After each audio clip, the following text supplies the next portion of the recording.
How are you all, welcome to ड्यूपिक by Areeb. आज हम करने वाले हैं पॉलिटिकल लीडरशिप एंड कम्युनिकेशन का सेकंड यूनिट एक्सप्लोरिंग लीडरशिप। इसके अंदर जो पहला पार्ट है उसके अंदर हम समझेंगे थीम्स, थ्योरीज एंड टाइपोलॉजीज़।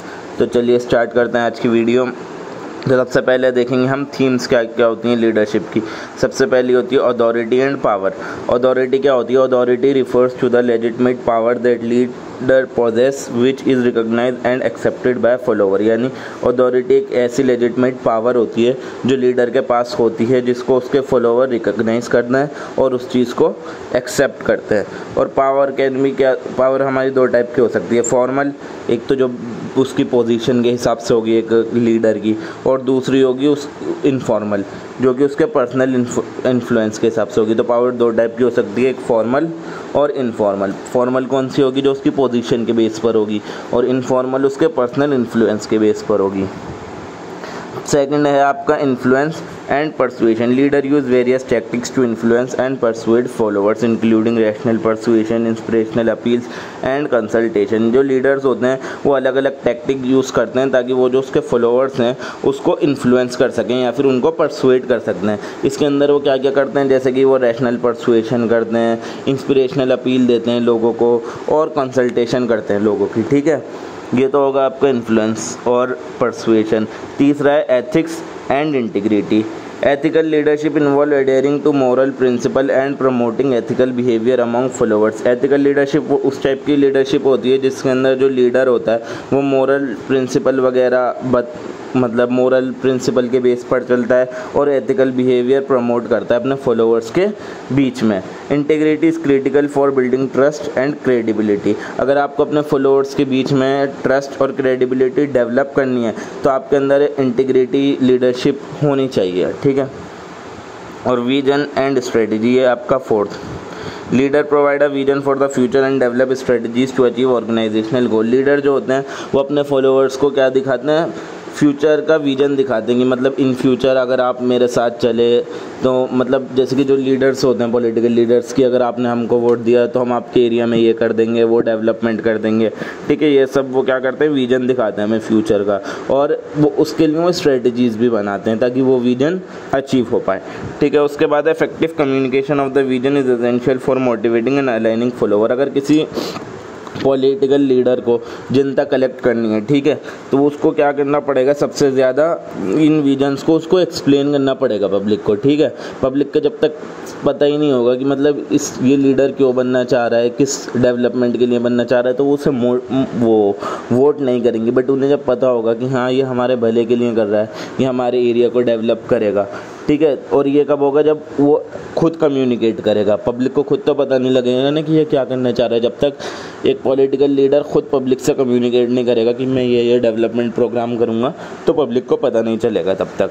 ठीक है, उसके बाद है motivation and inspiration. Leader motivates and inspire follower to achieve higher level of performance. एक पॉलिटिकल लीडर का और क्या काम होता है कि क्या नाम है, अपने फॉलोवर्स को मोटिवेट करना, और ताकि वो अपनी परफॉर्मेंस और ज़्यादा बेटर कर सकें। ठीक है, और techniques include setting challenging goals, providing feedback and recognising achievement. और टेक्निक्स क्या क्या हो सकती हैं इसको? जैसे कि जो लीडर होता है उसने एक चैलेंज सेट कर दिया कि आपको क्या नाम है ये अचीव करना ही करना है अपने फॉलोअर्स के अमंग, और या फिर उनको फीडबैक दे रहा है जो उन्होंने काम करा, और उनको अगर अच्छा करा तो उनको अचीवमेंट्स प्रोवाइड कर रहा है, सर्टिफिकेट्स दे रहा है या फिर कुछ भी मेडल्स टाइप ऑफ दे रहा है। ये क्या नाम है, इससे क्या होगा? उसके फॉलोअर्स और ज़्यादा मोटिवेट होंगे और उसकी तरफ इन्फ्लुएंस होंगे। अब थ्योरीज आ गई हैं, अलग अलग लीडरशिप की थ्योरीज। ठीक है, सबसे पहली आपकी ट्रेड थ्योरी।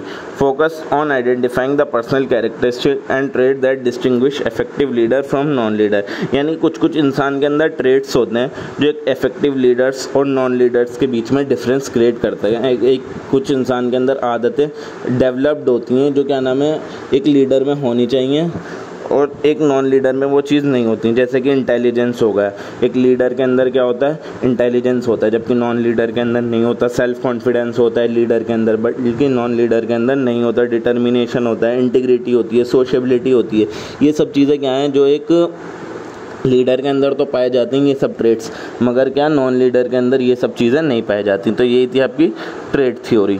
उसके बाद है behavioural theory, examine the behaviour and action of the leader other than their traits. इसके अंदर ट्रेड्स के ऊपर बात नहीं की जाती, जैसे हमने पिछले क्वेश्चन में वो पिछली थ्योरी में देखा कि एक इंसान के अंदर इंटेलिजेंस है, सेल्फ कॉन्फिडेंस है, ये उस पर नहीं देखा जाता। इससे देखा जाता है कि क्या नाम है, जो लीडर है आपका उसका बिहेवियर क्या है या फिर उसका एक्शन क्या क्या करता है, वो अपनी फॉलोअर्स के टुवर्ड, ठीक है, क्या क्या स्टेप्स ले रहा है और उसका बिहेवियर कैसा है। Two primary leadership behaviour identify are task oriented and people oriented. दो टाइप के आपके लीडर हो सकते हैं, एक हो सकता है टास्क ओरिएंटेड, दूसरा हो सकता है पीपल ओरिएंटेड। टास्क ओरिएंटेड वो लीडर होगा जो क्या नाम है अपने गोल को अचीव करने के लिए कुछ भी कर सकता है, ठीक है, वो मतलब अपना बेस्ट देगा कि अपना गोल अचीव हो जाए, चाहे बल्कि उससे क्या नाम है लोगों से ज़्यादा काम क्यों ना कराना पड़े, ठीक है। और दूसरा होता है पीपल ओरिएंटेड, वो लोगों को साथ लेकर चलने की कोशिश करता है। एक ऐसा टाइप का लीडर जो कि पीपल ओरिएंटेड है, वो लोगों को साथ लेकर चलने की कोशिश करेगा, भले से उसका ये मोटिव ना हो कि क्या नाम है कि गोल, तो सबका ये मोटिव होता है कि गोल पूरा हो जाए, बट उसका क्या होगा साथ साथ कि मतलब लोगों के बीच में अच्छी रिलेशनशिप भी बनी रहे उसके साथ। फिर उसके बाद आती है contingency theory, suggest that the effectiveness of a leadership style depend on the context और सिचुएशन। ये क्या बताती है, क्या नाम है, सिचुएशन के ऊपर बेस होती है लीडरशिप, यानी लीडरशिप अपना बिहेवियर अपने स्टाइल वगैरह जो है चेंज कर सकता है कॉन्टेक्स्ट के हिसाब से या फिर सिचुएशन के हिसाब से। जैसी सिचुएशन होगी एक इंसान को अपना लीडरशिप स्टाइल वहाँ पर चेंज करना पड़ेगा, यही आपकी बताती है contingency theory. Fiedler contingency model propose that leader effectiveness is contingent on both leader style and favourability of the situation. ये फील्डर ने दिया था कंटिजेंसी मॉडल जो था, वो क्या बताता है कि लीडर की इफेक्टिवनेस किस पर डिपेंड करती है, क्या नाम है, उस टाइम पर कि उसकी सिचुएशन क्या है, ठीक है। जैसे सिचुएशन होगी इंसान उसी के हिसाब से क्या नाम है डिसीजन लेगा।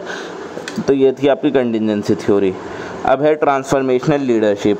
Transformational leadership inspire and motivate followers to achieve extraordinary outcome and the process develop their own leadership capacity. Transformational leadership उस टाइप की लीडरशिप होती है जिसके अंदर जो लीडर होता है ना, वो अपने फॉलोअर्स को मोटिवेट करता है कि मतलब जो वो कर सकते हैं ना उससे बेहतर करके दिखाएं, और मतलब उनके अंदर अपनी लीडरशिप क्वालिटीज़ डेवलप करने की कोशिश करता है कि इन फ्यूचर वो लोग भी आगे चल के लीडर बने। They focus on vision, inspiration, intellectual stimulation and individual consideration. किस किस पर फोकस करते हैं, विजन पे, इंस्पिरेशन पे, इंटेलेक्चुअल स्टिमुलेशन पर और इंडिविजुअल कंसिडरेशन पर, ठीक है। और ट्रांजैक्शनल लीडरशिप कौन सी होती है, बेस्ड ऑन एक्सचेंजेस और transaction between the leaders and the follower. ये जो जितनी भी ट्रांजैक्शंस होती हैं, ट्रांजैक्शंस या फिर एक्सचेंज होते हैं लीडर और फॉलोअर के बीच में, उस पर डिपेंड होती है, ठीक है। Leader provide reward for performance and compliance and use disciplinary action for non compliance. यानी लीडर क्या करता है, अगर उसके फॉलोअर्स ने अच्छा परफॉर्म करा तो क्या नाम है उनको रिकॉग्नाइज़ करना, उनको अचीवमेंट देना, सर्टिफिकेट देना, मेडल्स वगैरह प्रोवाइड करना। बट अगर उन्होंने बेटर नहीं करा तो उसके बदले क्या करना, उनको पनिश करना किसी न किसी तरीके से। ये होती है हमारी ट्रांजैक्शनल लीडरशिप कि अगर अच्छा कर रहा है तो उनको रिकॉग्नाइज़ करेंगे, तारीफ़ वगैरह की जाएगी, या फिर जो भी उनको अच्छा हो सकता है उनके साथ करेंगे। फिर अगर बट बेटर परफॉर्म नहीं करा तो उसके लिए उनको डिसिप्लिनरी एक्शन लिए जाएंगे उनके खिलाफ, ठीक है। अब उसके बाद आ गई आपकी situational leadership propose by Hersey and Blanchard. ये किसने बनाई थी, हेर्सी एंड ब्लैंचार्ड ने बनाई थी। This theory suggest that leaders should adjust there style based on the maturity level of their follower. यानी ये क्या बताती है कि जिस हिसाब से आपकी मैच्योर ऑडियंस है, लीडर को भी उस हिसाब से अपने आप को, अपने स्टाइल को अरेंज करना पड़ेगा, ठीक है। अगर आपकी पब्लिक ज़्यादा ही मैच्योर है, ठीक है, तो उसको लीडर को भी उस हिसाब से मतलब स्पीचेस वगैरह देने पड़ेंगी। मगर जब आपको पता है क्या नाम है आपकी टारगेटेड ऑडियंस ही बच्चे हैं, तो लीडर को अगर इस टाइप की लॉन्ग स्पीचेस वगैरह देगा तो क्या होगा, बच्चे बोर हो जाएंगे, ठीक है। Leadership style and include directing, coaching, supporting and delegating. इसके अंदर क्या क्या आता है, directing, coaching, supporting and delegating. अब उसके बाद है servant leadership, emphasises the leader's role as servant to the follower, focusing on their growth, wellbeing and empowerment. यानी एक ऐसा लीडर जो क्या नाम है अपने फॉलोअर्स का क्या बना हुआ होता है, सर्वेंट बना हुआ होता है। जैसे कि नेता वगैरह होते हैं, वो क्या होते हैं, हमारे पब्लिक सर्वेंट होते हैं। उनका काम क्या होता है, जो भी हम लोग हैं हमारी ग्रोथ पर काम करना, हमारे वेलबींग पर काम करना और हम लोगों के एम्पावरमेंट पर काम करना। इस टाइप की लीडरशिप को हम क्या बोलते हैं, सर्वेंट लीडरशिप। इसके की कैरेक्टरिस्टिक्स क्या क्या हैं हमारे, जैसे उनके अंदर एम्पैथी होती है, वो लिसन करते हैं यानी सुनते हैं हम लोगों को, स्टीवर्डशिप होती है, और क्या नाम है कि वो चाहते हैं कि जो भी लोग हैं, जो भी उनकी जनता है, उनकी क्या हो, ग्रोथ हो ज़्यादा से ज़्यादा। अब टाइपोलॉजीज़ आ जाती हैं हमारी लीडरशिप्स की टाइपोलॉजीज़ क्या क्या होती हैं।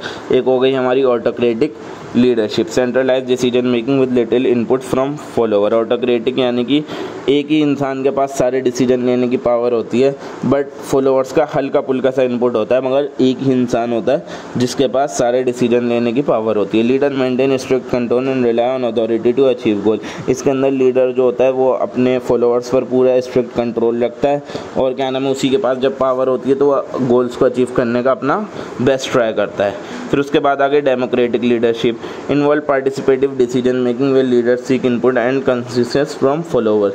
यानी कि डेमोक्रेटिक वही हो गई जैसे हमारे देश के अंदर डेमोक्रेसी है ना, वोट वगैरह डाले जाते हैं, फिर नेता चुने जाते हैं, तो मगर उन्हें जो डिसीजन लेना होता है वो पब्लिक के बिहाफ पर लेना पड़ता है। ठीक है, इस टाइप की लीडरशिप हो गई हमारी democratic leadership. Encourages collaboration and values of follower contribution. ठीक है, ये जितने भी उसके फॉलोवर्स वगैरह होते हैं उनकी कंट्रीब्यूशन को, कोलैबोरेशन को वैल्यू करता है।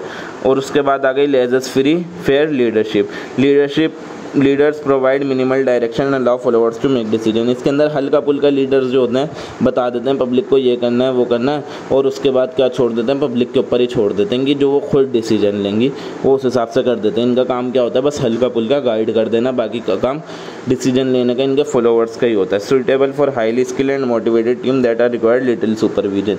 ये किन किन के लिए बेटर है, क्या नाम है, उन लोगों के लिए जो क्या नाम है जिसके फॉलोअर्स हाईली स्किल्ड हों, और क्या नाम है उनको बस हल्के से सुपरविजन की ज़रूरत हो कि उनको एक बारी में बता दिया जाए और उन्हें सब कुछ आता हो और वो सब कुछ खुद करना है। ठीक है, उसके आगे charismatic leadership, leaders possess a magnetic personality and the ability to inspire and energise follower. यानी कि इसके अंदर लीडर के पास एक तरीके से ऐसी पर्सनैलिटी होती है उसकी कि लोग उसकी तरफ खुद ही अट्रैक्ट होते हैं। ठीक है, उसके अंदर एक करिश्मा होता है या फिर एक ऐसी एबिलिटी होती है कि मतलब उसको देख के फॉलोवर एनर्जाइज हो जाते हैं, उसकी तरफ अट्रैक्ट होते हैं। तो ऐसी टाइप की लीडरशिप हमारी क्या कहलाती है, charismatic leadership. They create a strong emotional connection with the followers and are often seen as visionary and heroic. यानी उनको पब्लिक कैसे देखती है, हीरो की नज़र से देखती है कि ये इंसान क्या है, हमारा हीरो है। फिर उसके बाद आती है आपकी bureaucratic leadership, emphasized adherence to rules procedure and hierarchical structure. Leader ensure the task are perform according to the establish policies and protocol. यानी ऐसे टाइप की लीडरशिप जिसके अंदर लीडर क्या इंश्योर करता है कि जो भी काम किया जा रहा है वो सारे पॉलिसीज़ और प्रोटोकॉल को ध्यान में रखकर किया जा रहा है। ऐसे टाइप की हमारी लीडरशिप क्या कहलाई जाती है, ब्यूरोक्रेटिक लीडरशिप कहलाई जाती है। अब इसके बाद आता है पार्टिसिपेशन एंड परफॉर्मेंस। पार्टिसिपेशन क्या होता है, engagement in decision making involving follower on the decision making process enhance there commitment ownership of outcome. यानी कि अगर पब्लिक को हम पार्टिसिपेट करवाते हैं, यानी कि डिसीजन मेकिंग में आप हमारी हेल्प करो, ठीक है, तो उससे क्या होंगे, वो फॉलोवर हमारे मोटिवेट होंगे। Techniques include collaborative meeting, brainstorming session and feedback mechanism. क्या क्या टेक्निक हो सकती है करवाने की, कोलैबोरेटिव मीटिंग हो सकती है, ब्रेनस्टॉर्मिंग सेशन हो सकते हैं और फीडबैक मैकेनिज्म हो सकता है। Empowerment and delegation, empowering follower by delegating authority and responsibility encourages initiative and innovation। यानी कि उनको एक तरीके से पावर दे दी जाती है थोड़ी बहुत पब्लिक को कि जो वो डिसीजन खुद ले सकें, और उनको पब्लिक को थोड़ा रिस्पॉन्सिबल बना दिया जाता है, या फिर जो भी फॉलोवर होते हैं उनको थोड़ा रिस्पॉन्सिबल बना दिया जाता है ताकि हमारे पास नई नई इनोवेशन आए। ठीक है, जो नए लोग होंगे उनका नया नया दिमाग चलेगा तो वो बहुत ज़्यादा चीज़ें नई नई इनोवेट कर सकते हैं। ठीक है, leader provide necessary resource and support while allowing follower autonomy. इसके अंदर लीडर क्या करते हैं, थोड़े बहुत उनको रिसोर्स प्रोवाइड कर देते हैं और सारा जो भी डिसीजन लेने का काम होता है वो उन्हीं फॉलोअर्स पर छोड़ देते हैं। ठीक है, उसके बाद आ गए inclusive leadership, creating an inclusive environment where diverse perspective are valued and integrated. यानी एक ऐसा इंक्लूसिव एनवायरनमेंट बना देना जिसके अंदर अलग अलग टाइप के पर्सपेक्टिव को वैल्यू किया जाए और इंटीग्रेट किया जाए। Ensuring that all group member have opportunities to participate and contribute. यानी कि ये इंश्योर किया जाए कि हर ग्रुप के मेंबर के पास अपॉर्चुनिटी हो कि वो पार्टिसिपेट कर सके और कंट्रीब्यूट कर सके। फिर है communication and transparency, maintaining open and transparent communication channel foster trust and encourage participation. यानी जब आपके बात करने के जो साधन हैं वो सारे क्या होंगे, ओपन होंगे और ट्रांसपेरेंट होंगे। यानी जो भी बात हो रही है वो लीडर और फॉलोवर्स के बीच में वो सबको पता होगी। तो इससे क्या होगा, एक तरीके का वो भरोसा डेवलप होगा लीडर्स और उसके फॉलोअर्स के बीच में। Leader share information about organisational goal, challenges and progress regularly. जो लीडर होगा अगर वो बताता रहेगा कि हमारा ऑर्गेनाइजेशनल गोल क्या क्या है, हमें क्या क्या प्रॉब्लम आ रही हैं और जो भी प्रोग्रेस हो रही है वो रेगुलरली अपडेट करता रहेगा, तो इससे क्या होगा, पब्लिक के दिल में उसके लिए मतलब भरोसा बढ़ता जाएगा कि हाँ ये इंसान हमें रोज़ चीज़ें बताता है कि ऐसा हो रहा है वैसा हो रहा है। तो एक तरीके से रिलेशनशिप क्रिएट हो जाएगी अच्छी उन दोनों लोगों के बीच में। Team building and collaboration, facilitating team building activities and strengthen relationship and improve collaboration, यानी कि टीम बिल्डिंग करना और कोलैबोरेशन वगैरह। Encouraging a cooperative approach to problem solving and project execution. उसके बाद है परफॉर्मेंस के अंदर क्या क्या आ गया आपका, सेटिंग क्लियर गोल। ठीक है, पहले से ही आपके गोल क्या होने चाहिए, क्लियर होने चाहिए, स्पेसिफिक होने चाहिए और ऐसे गोल होने चाहिए जो अचीवेबल हों। ठीक है, ऐसा नहीं कि मतलब जो अचीवेबल ही नहीं है ऐसा गोल सेट कर लिया। ठीक है, और क्या क्या होना चाहिए, स्मार्ट क्राइटेरिया को यूज़ करना चाहिए। स्मार्ट की फुल फॉर्म क्या आती है, S for specific, M for measurable, A for achievable, R for relevant and T for time bound. ठीक है, सबसे पहले क्लियर गोल सेट करना। उसके बाद प्रोवाइडिंग फीडबैक एंड रिकग्निशन, यानी कि जैसा पब्लिक ने परफॉर्म करा, फॉलोअर्स ने परफॉर्म करा, उसका उनको फीडबैक देना और अगर अच्छा करा उन्होंने परफॉर्म तो उनको रिवॉर्ड वगैरह देना, अचीवमेंट वगैरह देना उन लोगों को, और उन लोगों को मोटिवेट करना। और परफॉर्मेंस मेजरमेंट, यानी कि टाइम टू टाइम अपनी परफॉर्मेंस को मेजर करते रहना कि हाँ पिछले साल हमने क्या करा था, अब कैसा हुआ है, अब कैसा बढ़िया जा रहा है। ठीक है, जैसे कि इसके अंदर हम क्या क्या टूल यूज़ कर सकते हैं, परफॉर्मेंस अप्रेजल की, performance indicator and balance score card. Continuous improvement, यानी कि वो देखा जाए कि क्या नाम, इनकरेज किया जाए कि हमेशा कंटिन्यूअस लर्निंग हो रही है और इम्प्रूवमेंट हो रहा है। Providing opportunities for training development and skill enhancement. Addressing performance issue, यानी कि देखना कि क्या क्या इशू आ रहा है, क्या नाम है, परफॉर्मेंस वगैरह करने में फॉलोअर्स को, और उनके लिए करेक्टिव एक्शन प्रोवाइड करना कि किस तरीके से वो बेहतर हो सकते हैं। तो यही था गाइस आज की वीडियो में। अगर आपको वीडियो को पसंद आई हो तो वीडियो को लाइक करें, चैनल को सब्सक्राइब करें। मैं मिलता हूँ आपसे इसके यूनिट 3 में बहुत जल्दी। Thank you.